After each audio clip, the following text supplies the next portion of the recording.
Alisson hails maestro Jurgen Klopp for tactical tinkering. Liverpool goalkeeper Alisson Becker praised Jurgen Klopp for being a maestro in the dressing room, but the Liverpool manager admits he probably got his team selection wrong against Atletico Madrid. The Reds won an enthralling encounter in the Wanda Metropolitano 3-2 to make it 3 wins from 3 and take a 5-point lead in their Champions League group. It was not without its mishaps, however, as they squandered a 2-0 lead before halftime with momentum switching to the hosts. That was when Klopp got to work, making his first tactical change by replacing Naby Keita with the more defensively minded midfielder Fabinho. "I believe the boss is a maestro in talking in the right moments, the right things," Alisson said. "I think he brought us in the game again in the changing room, and also our attitude changed a little bit in the second half." Klopp's decision to hook Keita did bring more control, although Antoine Griezmann's red card handed Liverpool the advantage.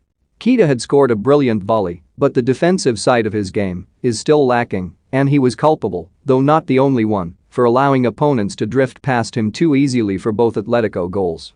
The Guinea midfielder was playing his 5th match in 14 days, 4 of which have been starts for club and country, and that is considered a long run for a player with a checkered injury record over 3 previous seasons at the club.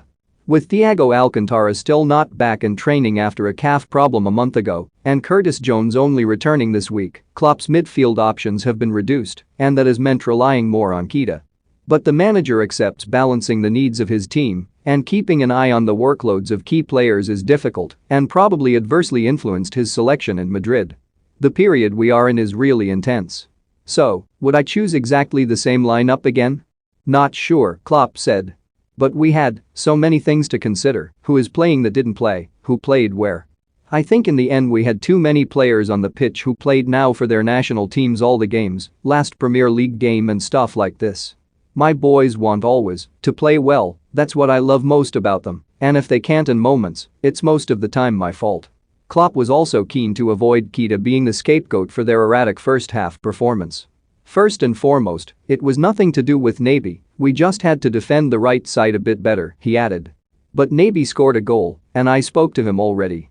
It is really important to me that nobody thinks we played the first half or the second part of the first half because of Naby. Not at all, he is in really good shape, but he played 3 games for Guinea there, and the last Premier League game 90 minutes. 45 minutes I think was absolutely right. Liverpool have a 100% record in the Champions League, are unbeaten in the Premier League, in which they are the top scorers, and have scored 3 or more goals in all 7 away matches in all competitions.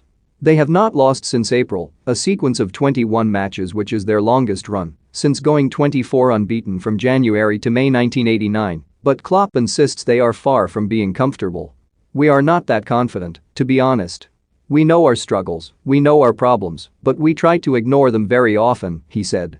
Someone who is not struggling for confidence is Mohamed Salah, who set a club record in Madrid after scoring in his 9th successive match and overtaking Steven Gerrard as the club's leading Champions League goalscorer with 31.